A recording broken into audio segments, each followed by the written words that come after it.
Are you part of the 1% of Americans that have a really high annual income? Today's video, we're going to be breaking down the income for the top 10% and the top 5% and that top 1% to see exactly where you fall. Now, when we start looking at the United States, the median income is roughly $70,000. Now, this is going to vary greatly depending where you live. If you live in Nebraska, $70,000 is a lot different than if you live in California, where you probably couldn't even afford to buy anything. So when we start breaking this down and looking at a comparison of income, the incomes of the top 10%, 5%, and 1% are as follows.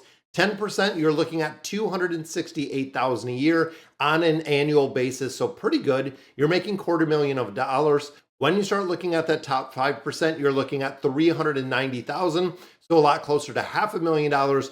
But when we break into that top 1% of income earners in the United States, it is $1.2 million is that sweet number. And on an annual basis, that is kind of crazy. When you look at the really the difference between the brackets, top 10% to the 5%, you have to add on another $140,000 on top of your annual salary to even get into that 5%, which is kind of crazy when you think in relative to how much you're getting. Now, of course, we can break this down and segment the data a lot of different ways, including breaking down by age, not just by percentage. So when we start of the income, thinking of the income of the top 10% by age, under 35 brings you to 146,000.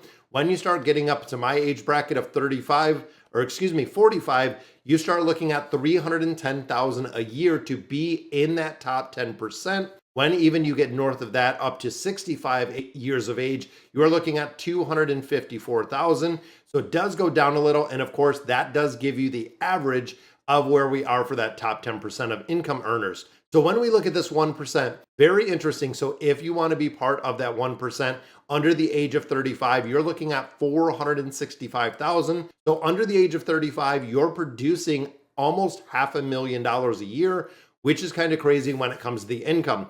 Now, as you get a little bit more settled in the career to be that 1%, when you start looking at the age of 45, you're at $1.38 million.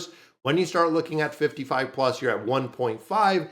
Even looking at 65, $1.55 million that you're getting on an annual basis. Now, when it comes to income, it's really cool to look at it, kind of looking at a comparison of where you fall compared to, the top, again, 10%, that 5%, and that 1%. But does income really matter? Honestly, when we start looking bigger picture, when you think of people who hit the lotto, you look at celebrities, you look at sports stars, you look at a lot of these $1 million income earners that are completely bankrupt. It is kind of crazy to think that you can have an absorbent amount of income and still be completely bankrupt in your personal life.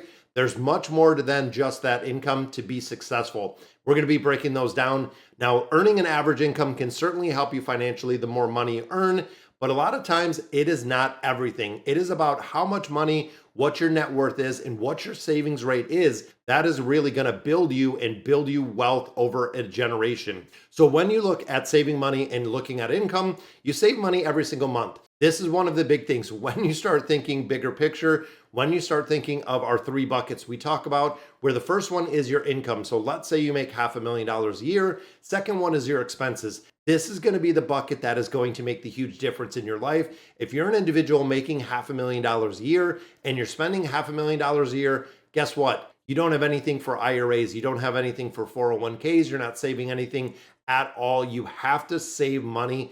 And you have to save money. And when you start thinking about kind of the compounding interest and the exponential factor, where if you're, again, an individual that earns $500,000, if you're saving 15% of that income, you are going to exponentially increase your contributions up to that 15%, meaning a big chunk when it comes to contributions, when it comes to capping out, your 401k, your HSAs, your IRAs, everything for that with a high income is going to be super easy, not even going to hit that 15%.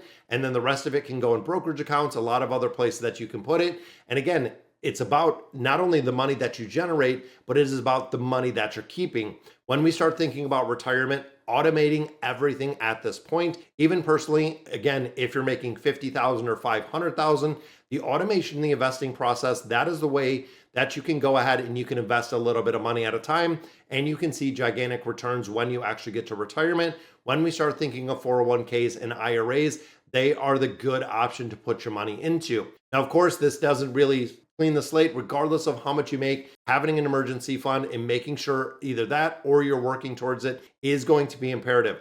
Having enough of that emergency fund to cover 3 to 6 months of savings is imperative if something should happen. If there's a job loss, if there's anything that happens in your life that requires additional funds, you have the money available. This keeps you from borrowing. A lot of people that we see, why they're looking at bankruptcy, why they're going, a lot of different routes, is because one, they don't have an emergency fund, and two, they're carrying a lot of debt. Even if you have the money, a lot of people are carrying an exorbitant amount of debt, which again, some of it I don't understand as a financial counselor. When it comes to having the money to pay off your debt, I would rather have that paid off debt than sitting on a bunch of money in the bank, because that debt is eating up interest. You have to realize when you are a high income earner, if you're in that top 1%, exponentially things get more expensive. You're not going out and buying, a new GM, a new Chrysler vehicle. You're buying a Ferrari, you're buying, a Land Rover, you're buying a much higher end product, which comes with a much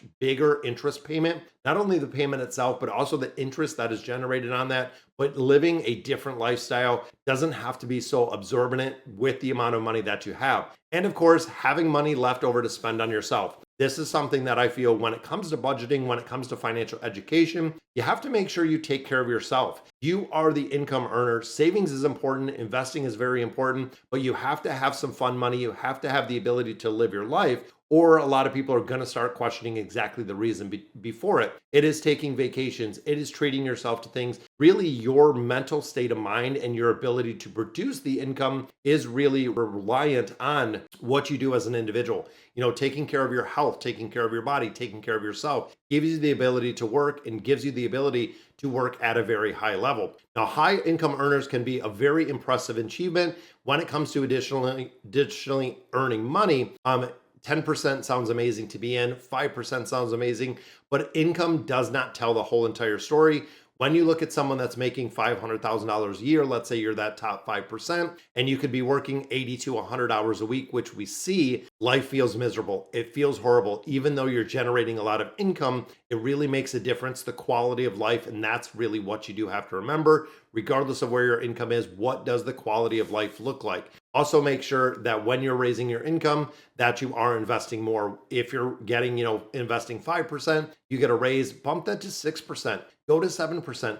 By the time you get to the point of having 15 or 20% of your income investing, it is on autopilot. It is very easy to generate wealth and really build wealth when you're putting money on a consistent basis into those retirement accounts, and it'll make a difference. The future you will really thank you when you get to the point of getting ready to retire and you have the funds and you have the means to not go back to work after you retire. It will make a big difference. All right, guys, so that's going to do it for today's video. Let me know in the comments what you guys think. And as always, thank you for watching.